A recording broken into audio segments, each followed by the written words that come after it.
I used to struggle with disappointment, especially when things didn't go the way I had planned.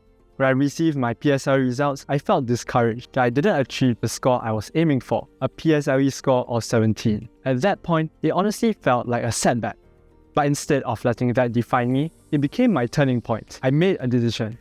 I would work even harder and aim to do well for my O-Levels so that I could enter my dream school, Victoria Junior College. In Secondary 1, my parents enrolled me in my stretcher, and I would have never imagined how big of an impact my stretcher would make on my academic journey. The lessons there weren't just about content. They equipped me with answering techniques, exposed me to different question types, and gave me extensive practice that I wouldn't have had otherwise. It felt like everything finally clicked. As a result, I saw a big improvement early on, scoring several A's in my first weighted assessment. That gave me confidence and momentum to keep pushing forward.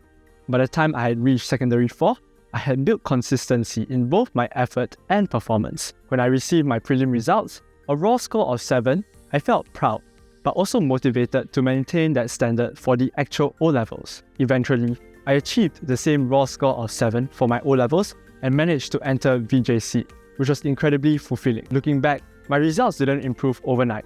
They were the result of steady progress, discipline, and learning from my earlier disappointment.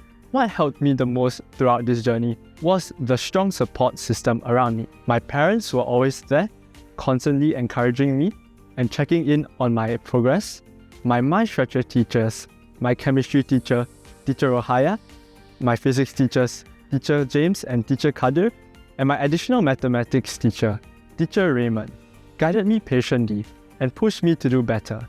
Of course, I'm also deeply grateful for the friendships I've built both in school and during my 4 years at my stretcher.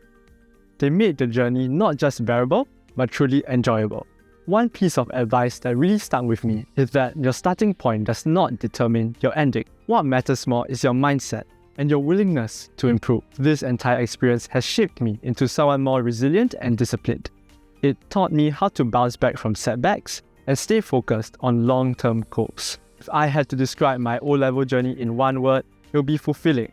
Not because it was easy, but because every challenge, every setback, and every small win contributed to who I am today.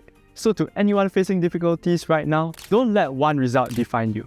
Stay consistent, trust the process, and keep pushing forward. The right mindset, one that embraces growth, resilience, and effort, will take you further than you think.